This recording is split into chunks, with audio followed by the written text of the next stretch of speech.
Hebreus capítulo 12, a partir do versículo de número 1, diz assim a palavra do Senhor. Portanto, também nós, rodeados de tão grande nuvem de testemunhas, depois de eliminar tudo que nos impede de prosseguir e o pecado que nos assedia, corramos com perseverança a corrida que nos está proposta, fixando os olhos em Jesus, o autor e consumador da nossa fé, o qual, por causa da alegria que lhe estava proposta, suportou a cruz, não fazendo caso da vergonha que sofreu, e está assentado à direita do trono de Deus. Assim considerai aquele que suportou tal oposição dos pecadores contra si mesmo, para que não vos canseis e fiqueis desanimados. No combate contra o pecado, ainda não haveis resistido a ponto de derramar sangue. Obrigado, Senhor, pela Tua palavra, e pedimos que, para a Tua glória, edificação do Teu povo e nossa salvação, o Senhor mais uma vez se comunique conosco. O Senhor fale ao nosso coração e traduza essa palavra para a nossa vida. Para a Tua glória, em nome de Jesus. Amém. Qual é a diferença entre cruz, espinho e pecado? Cruz, espinho e pecado. Porque há 2 semanas nós vimos qual a diferença entre cruz e espinho.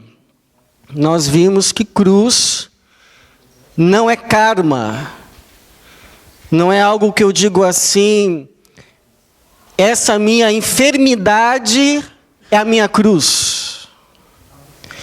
Porque cruz não é algo que te é imposto. Mas cruz, segundo o Evangelho, a palavra do Senhor, é algo que eu assumo para a minha vida, por amor a Jesus e pelo desejo que eu tenho de seguir a Jesus.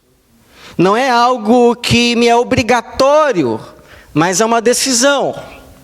Por exemplo, o caso do vendedor que sabe que se mentir, venderia mais. Bateria metas, ganharia promoção, mas por amor a Jesus e pelo desejo que ele tem de seguir a Jesus, ele toma a cruz da verdade, vende menos, perde concorrência, mas continua com Jesus. Isso é cruz. Por isso que Jesus disse, aquele que quiser vir após mim, tome a cada dia a sua cruz e siga-me. É decisão minha tomar a cruz. Agora, espinho sim é algo que te é imposto. Por exemplo, no caso do apóstolo Paulo, a fim de que ele não se orgulhasse devido a umas revelações celestiais que ele havia tido, Deus lhe permitiu um espinho na carne, que a gente não sabe o que é, mas era algo que limitava a sua vida. Ele ora 3 vezes para que o Senhor tire dele o espinho, e a resposta de Deus a ele é: a minha graça te basta, porque o meu poder se aperfeiçoa na fraqueza. Ou seja, o espinho é algo que Deus permite na sua vida para impedir o mal na sua vida, mas que não te impede de fazer o bem e de desfrutar o bem da vida. Por exemplo, Charles Spurgeon, que foi considerado o príncipe dos pregadores, ele sofria, sabe com o quê? Depressão. O príncipe dos pregadores sofria com depressão. Crente, pastor, pregador. Certa vez ele escreve: eu era capaz de chorar durante 1 hora inteira como uma criança, e sem saber o motivo. Depressão, espinho, mas que não o impedia de pregar todos os domingos. Porque maior do que os nossos espinhos é a graça de Deus na nossa vida. Limita o mal na nossa vida, mas não nos limita em fazer o bem e aquilo que Deus nos chamou para fazer. A graça de Deus nos basta. Nos basta. Agora, pecado não é cruz que eu devo tomar, nem espinho que eu devo admitir na minha vida e aceitar, mas pecado é algo que eu devo fazer, como diz aqui o autor de Hebreus, eliminar. Porque o que seria o pecado, senão transgredir não apenas a lei de Deus, mas entrar na contramão da vida? É assim que eu entendo o pecado. Deus não deu as suas leis por uma questão de vaidade pessoal, porque eu quero que todo mundo ande aqui, porque eu quero limitar os prazeres da vida dos seres humanos, porque eu sou chato, porque eu não quero a alegria de ninguém. Não foi por isso. Deus colocou os seus mandamentos como se fossem placas que nos ajudam a dirigir a nossa vida, não apenas em segurança, mas no caminho da vida. Deus nos ama, e Ele então nos deu algumas diretrizes para que a gente sofra menos, para que a gente não experimente dores desnecessárias. Então Ele coloca placas, que é a sua palavra, que são os seus mandamentos. Quando a gente ignora uma das placas de Deus, a sua palavra, nós entramos numa contramão. Nós erramos o caminho e nos perdemos na vida. Quem aqui já teve uma experiência de ter negado uma das plaquinhas de Deus, achando que sabia o caminho e depois se arrependeu? O tempo que se perde na vida para fazer o retorno, que fica só lá na frente, anos depois, a dor. Isso quando não entramos numa contramão e machucamos os outros ou a nós mesmos. É por isso que alguns dizem que uns aprendem a obedecer a palavra a Deus por amor e outros pela dor. Então é no seu amor que Deus nos dá a sua palavra. E o pecado nada mais é do que ignorar essa palavra e entrar na contramão da vida, causando dor para outros, causando dor para si mesmo. Por isso que o autor de Hebreus diz assim, versículo de número 1, depois de eliminar tudo o que nos impede de prosseguir, e o pecado que nos assedia.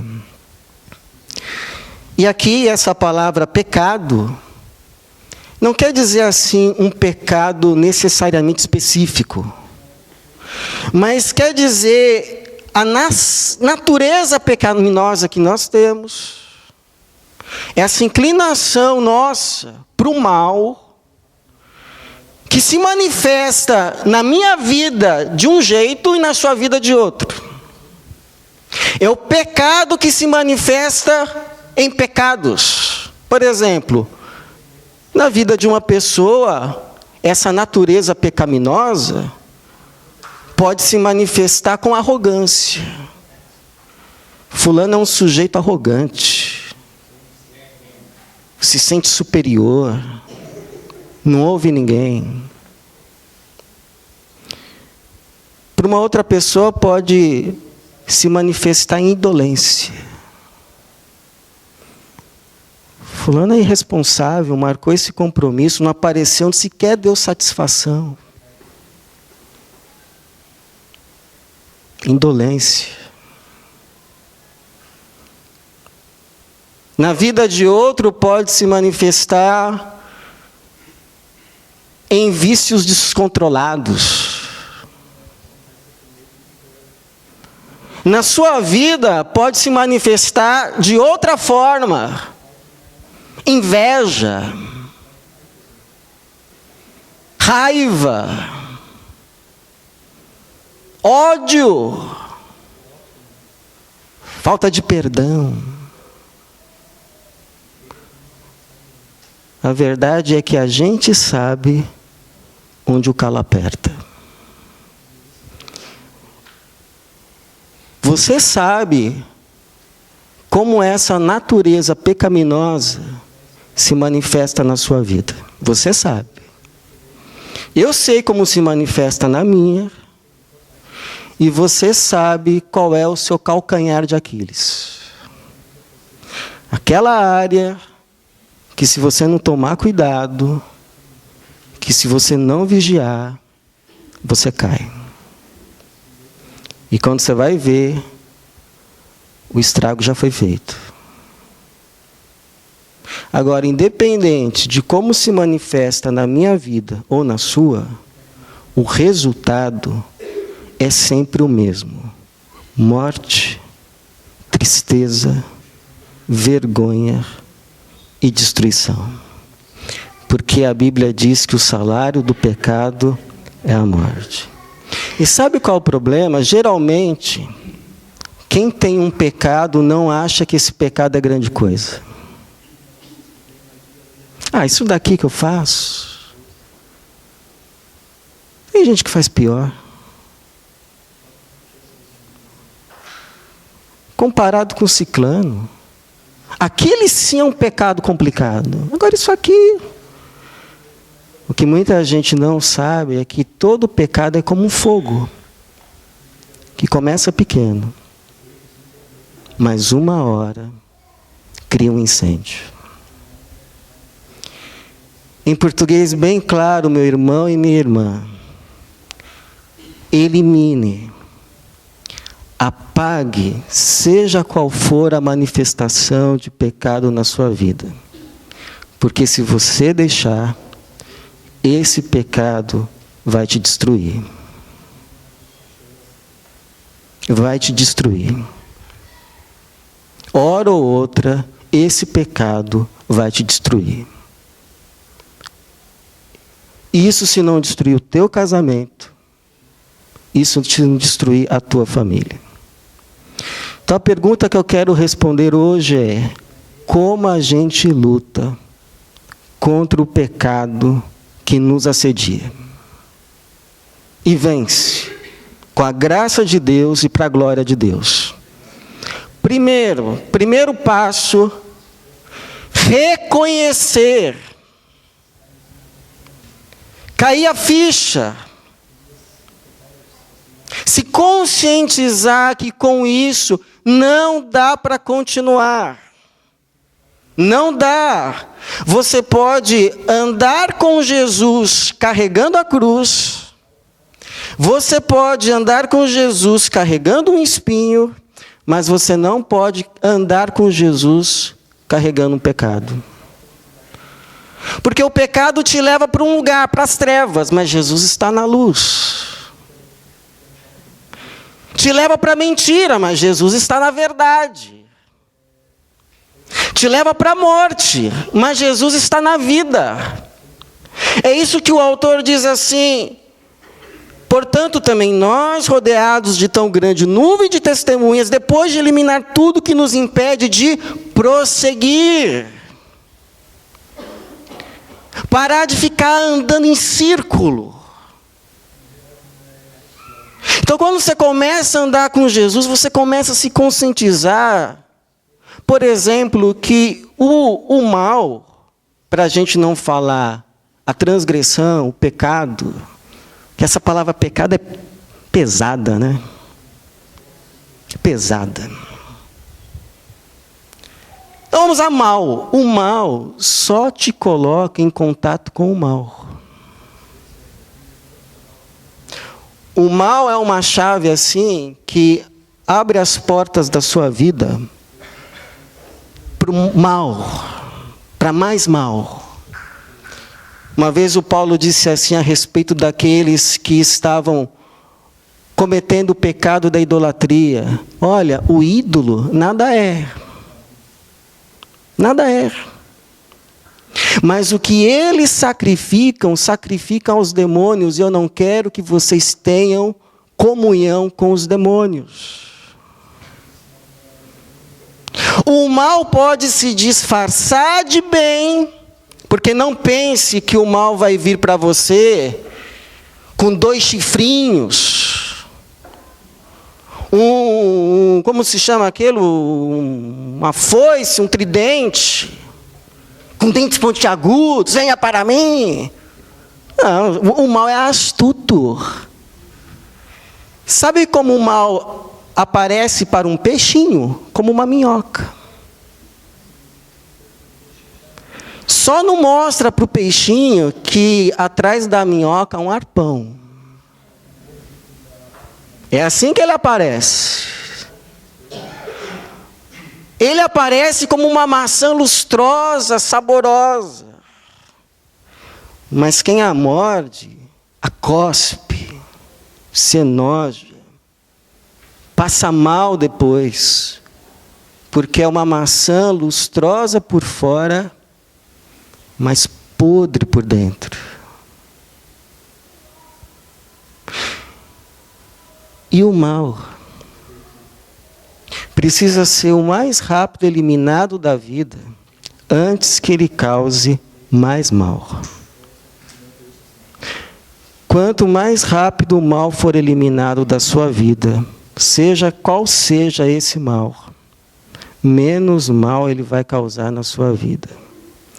Quanto mais tempo você deixa, mais mal ele vai causar. Como a história de um homem que eu li, um empresário, que tinha problemas com álcool, mas não admitia. Não admitia. Sabe aqueles camaradas que diziam assim, na hora que eu quiser parar, eu paro, mas não para nunca? Então, e ele dizia que não tinha problema, mas todo mundo sabia que ele tinha problema. E aí um dia, no aniversário da filha, ele coloca a filha no carro, compra um presente para ela. E aí, no caminho de volta para casa, era um dia de inverno, com mais de 20 graus negativos. Ele resolve parar no meio do caminho para comemorar o aniversário da filha, deixa a filha no carro com o aquecedor ligado e vai para o bar, dizendo que ia só tomar uma e voltava. Só que aí encontra os amigos e passa então horas e horas ali, perde a noção do tempo. Aí quando volta para o carro, o aquecedor havia se desligado. E a filha, para resumo de história, sequela, ficou surda e perdeu 2 dedos. Aí ele admitiu que precisava de ajuda. Mas imagine carregar essa culpa. Porque o mal, ele faz mal não só para quem o recebe, mas para quem o pratica. Segundo, confesse. Confesse. Admita. Procure alguém.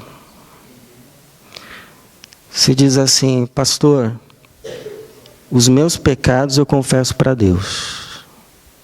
Amém. A Bíblia diz, se confessarmos os nossos pecados, Ele é fiel e justo para nos perdoar os pecados e nos purificar de toda injustiça. Mas Tiago, isso aí é 1 de João, capítulo 1, versículo 9. Mas Tiago, capítulo 5, versículo 16, vai dizer assim: orem uns pelos outros e confessem os vossos pecados uns para os outros, para serdes curados. Curados. Então a gente confessa o pecado a Deus para ser perdoado, mas para um irmão, para ser curado. Agora, é claro que não precisa ser para qualquer irmão, não precisa ser no Facebook, não precisa ser num culto como esse, por exemplo.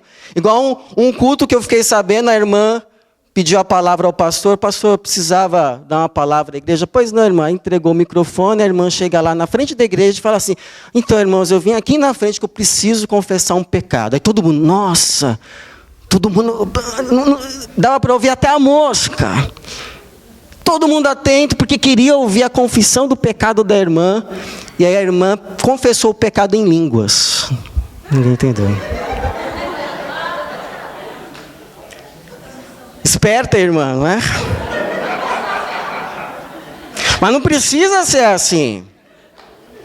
Você pode fazer como o Richard Foster, autor de Celebrando a Disciplina, que um dia Deus tocou no coração dele, ele fez uma lista de pecados cometidos, telefonou para um amigo crente, maduro, confiável, irmão, amigo, porque dependendo de uns irmãos, ele vai levar o seu pecado para a reunião de oração, cuidado.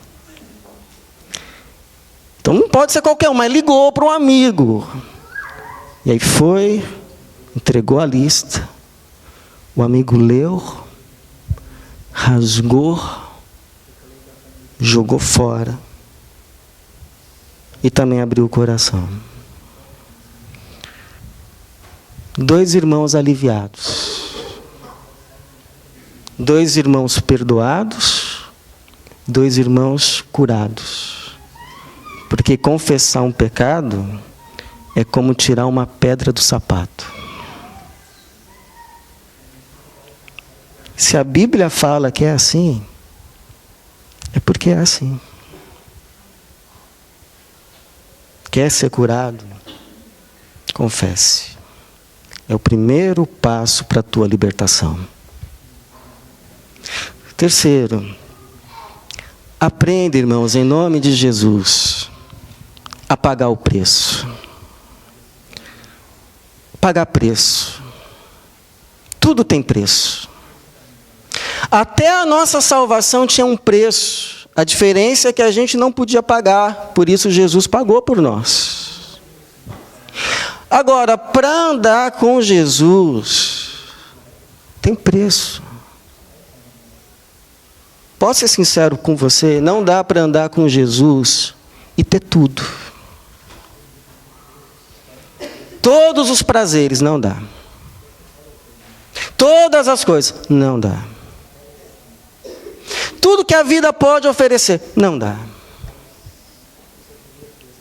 Jesus é como a pérola de grande valor que uma pessoa encontrou, e aí viu que valia mais do que tudo que tinha, foi e vendeu tudo e comprou a pérola. Não dá para ter tudo e a pérola. Então, por exemplo, tem coisas na vida que não são pecados, mas impede a caminhada com Jesus. Olha o que o autor vai dizer aqui, versículo de número 1 ainda. Depois de eliminar tudo que nos impede de prosseguir e o pecado. Então tem coisas que não são pecado ou ruim em si, mas que precisa ser tirado. Então, por exemplo, cartão de crédito. É pecado ter um cartão de crédito? Não, não é. Mas para uma pessoa com espírito consumista, que se você der um cartão de crédito na mão dela, ela vai sair em um final de semana com todas as dívidas do mundo, é melhor não ter.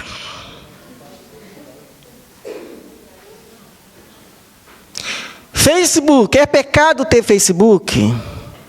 Mas seria bom algumas pessoas não terem. Se for para escrever o que escrevem, era melhor não ter.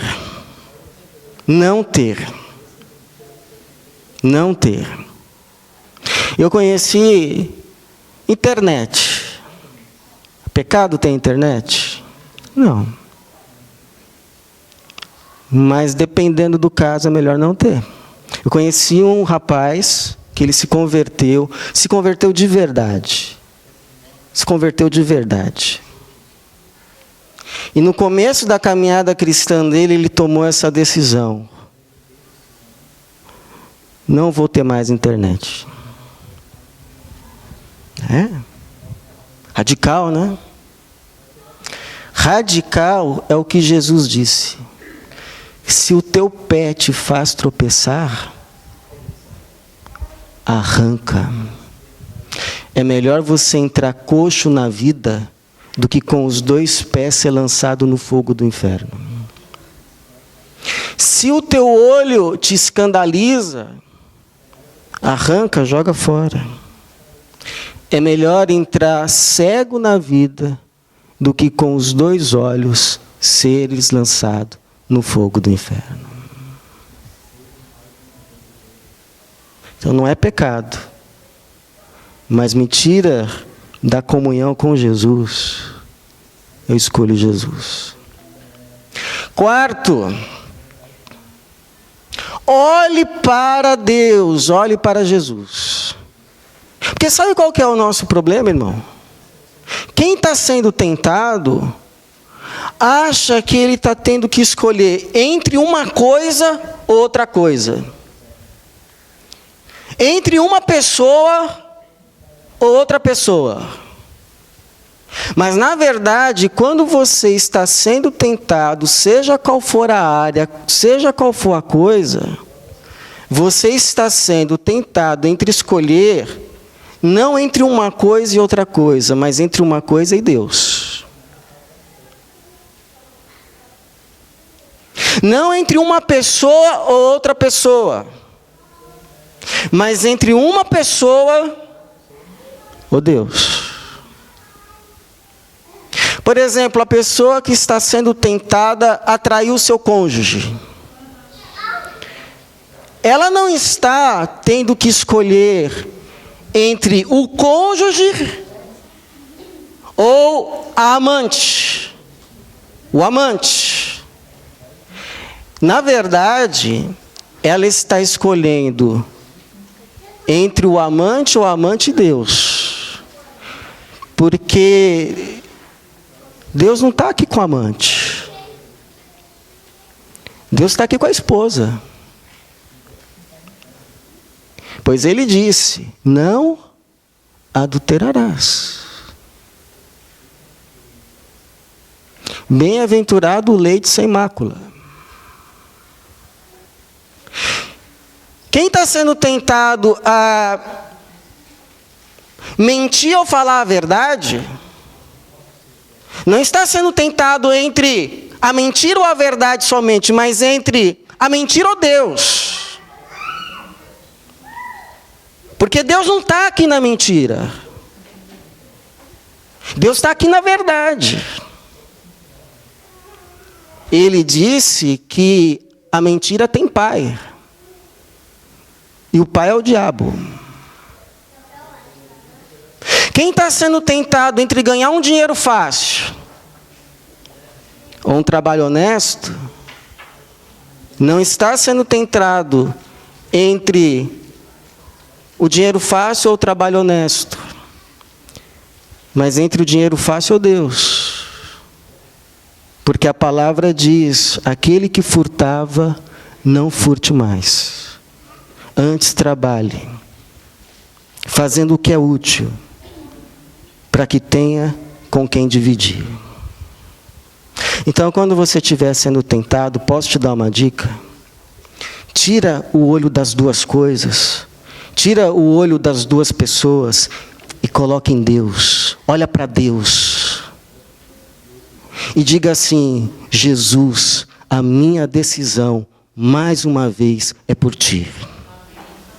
Porque aqui diz: fixando os olhos em Jesus, o autor e consumador da nossa fé. Olha para Jesus e diga assim: entre essa coisa e Jesus, Jesus. Entre essa outra coisa e Jesus, Jesus. Entre essa tentação e Jesus e Deus, a minha vida com Deus, Deus. Minha escolha é por Deus. E quarto, uma boa notícia: nós contra o pecado nessa luta não estamos sozinhos, Deus está conosco. Deus não nos abandonou. Sabe qual é o maior castigo para um pecado? Ser abandonado ao pecado. Romanos capítulo de número 1 diz isso, que tem pessoas que Deus já insistiu tanto, que Deus já falou tanto, e elas já negaram tanto, que Deus falou: tá bom, pode ficar aí. Esse é o pior juízo. Esse é o pior juízo. Quando Deus entrega. Se você ainda está na luta, levante as mãos e glorifique a Deus, porque Deus não desistiu de você. Louvado seja o Senhor. Louvado seja o Senhor. Deus ainda está insistindo. Deus ainda está convidando. Deus ainda está chamando. Deus ainda está abraçando. Deus ainda está derramando graça. Deus ainda está te chamando: filho meu, filha minha. A esperança. A graça de Deus é maior. Porque onde abundou o pecado, superabundou a graça. Nosso Deus não desistiu de nós. Não desistiu de nós. Por que o Davi? Por que a gente tem que saber disso? Porque, você lembra o Davi? O nosso maior problema nessa luta não está do lado de fora. Está aqui do lado de dentro. Você lembra quando o Davi pecou com a Batseba? Ele não chega depois para Deus, lá no Salmo 51, e diz assim: Senhor, me perdoa esse pecado. Eu prometo que nunca mais eu vou cometer esse pecado na vida, Senhor. Me perdoa, o Senhor vai ver, me dá mais uma chance que eu não vou decepcionar o Senhor. Você já fez isso uma vez com Deus? Caiu do cavalo, né?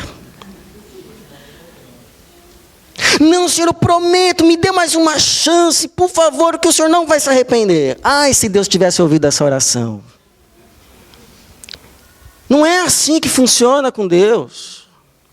Davi chega para Deus e diz assim: crie em mim um coração novo e me sustém com um espírito reto, obediente. E eu sei que essa obra é tua. Porque se depender de mim, com esse meu coração enganoso que eu tenho, eu vou fazer até coisa pior. Me ajuda, Deus. Me ajuda. E Deus vai ouvir essa oração, porque salvação não é você só sair da terra e ir para o céu. Salvação é você sair da mentira e vir para a verdade. Sair da morte e vir para a vida. Sair das trevas e vir para a luz de Jesus. E essa obra é de Deus. A tua parte é dizer: Senhor, eu reconheço, eis-me aqui, me toma pela mão. Eu já caí em mim, que essa vida não tem nada para mim. Isso aí é só ilusão. Eu já caí em si, Senhor. O mundo não me ilude mais, mas me ajuda. me dá um coração novo, me transforma. Salvação é deixar de ser o velho homem, a velha mulher, e ser transformado no novo homem, na nova mulher, numa nova criatura. É igual aquela história de um passarinho preso numa gaiola, que um dia Deus chega, se compadece dele e abre a gaiolinha. Aí o passarinho voa livre. Anos preso naquela gaiola. Mas chega a Deus, abre a gaiola, ele voa. Aí passa uma semana, passarinho lá dentro da gaiola de novo. Aí Deus pergunta para ele: escuta, já abri a gaiolinha, por que você está aí de novo? Aí o passarinho responde: sabe o que é, Deus? Eu luto, mas eu sou viciado em alpiste. Então eu vou, daqui a pouco eu estou pensando no alpiste, aí eu volto para a gaiolinha. E o Senhor já abriu a gaiolinha, mas eu continuo preso. Aí Deus teria dito para o passarinho: então eu vou te transformar num ser humano. E aí nunca mais você vai querer alpiste. É isso. Salvação é isso. Deus está nos transformando num ser humano de verdade, à imagem e semelhança de Jesus. Isso é ser salvo. Então, se o seu caso é o caso do passarinho, chega hoje na sua casa, fecha a porta, se ajoelha e diz: Senhor, me transforma. Porque o Senhor promete lá em Romanos capítulo de número 8, que Ele age em todas as coisas para o bem daqueles que foram chamados segundo o seu propósito de serem feitos à imagem do seu Filho Jesus. É promessa, libertação e salvação para o povo de Deus. Eu não sei qual é a sua cruz, não sei qual é o seu espinho, e não sei qual é o pecado que tão de perto te rodeia. Mas eu sei uma coisa: você pode tomar a cruz, você pode, pela graça, suportar o espinho, e pelo poder de Deus, pela graça do Senhor, vencer o pecado. Porque lá em Romanos, capítulo 6, se não me engano, versículo 14, está escrito: o pecado não terá domínio sobre vós, pois vocês não estão debaixo da lei, mas debaixo da graça. Que assim seja.